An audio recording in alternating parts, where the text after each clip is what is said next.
सावळेची जणू सावली 5 जानेवारी भागामध्ये सारंग सावलीला म्हणतो, जा रियाज करायला.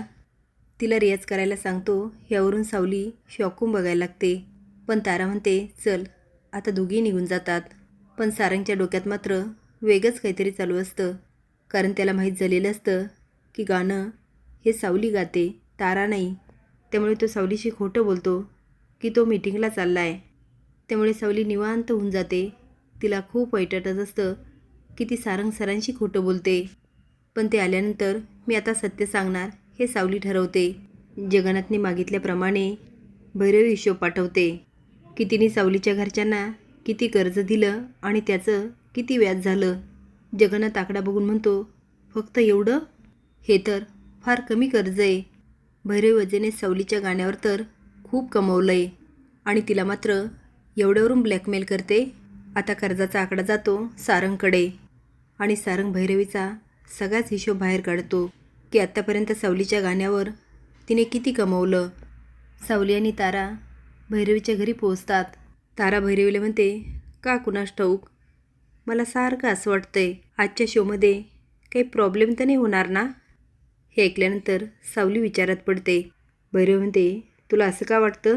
कुणाची हिंमत आहे का भैरवीच्या कार्यक्रमामध्ये प्रॉब्लेम आणायची?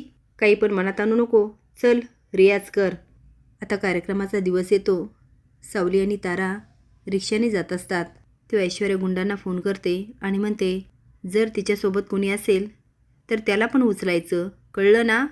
आता रिक्षावाला अचानक रिक्षा थांबवतो. सावली आणि तारा तोंडावर पडता पडता वाचतात. आता तारा रिक्षावाल्याला बोलायला लागते, अहो तुम्ही कशी गाडी चालवताय? आत्ता माझं डोकं फुटलं असतं ना.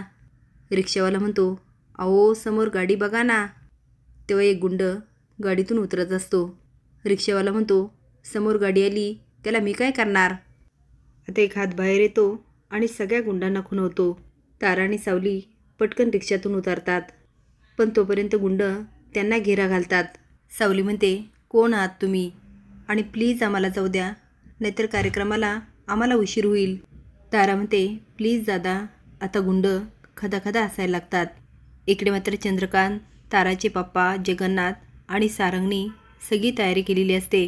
ताराचे पप्पा तर जास्तच पेटतात आणि या कार्यक्रमात सगळ्यांसमोर भैरवीचा माज उतरवणार आणि ताराला सांगणार की तुझा पप्पा जिवंत आहे. जगन्नाथ विचार करतो, आज फायनली माझ्या मुलीला न्याय मिळणार. पण हे सगळं होण्याच्या पहिले ऐश्वर्याला सावली आणि ताराला गायब करायचं असतं. आणि जे सावलीचं रेकॉर्डिंग केलेलं असतं की तारा मॅडमचा आवाज त्यांचा नसून माझा आहे. आजपर्यंत तारा मॅडमला जी काय प्रसिद्धी मिळाली ती माझ्यामुळे. सारंग सरांना तारा मॅडमचं गाणं खूप आवडतं, पण ते तारा मॅडमचं नसून ते माझं आहे. आणि सगळं मी तुमच्यापासून लपून ठेवलं त्याबद्दल मला माफ करा. आता सावली आणि ताराला गायब करून ऐश्वर्याला घरच्यां आणि सारंगसमोर आणायचं असतं की सावली आणि ताराने घरच्यांना कसं फसवलं. आता बघूया ऐश्वर्याचा डाव तिच्यावरच कसा उलटतो. असेच नवीन अपडेट जाण्यासाठी लाईक आणि सबस्क्राईब करा. धन्यवाद.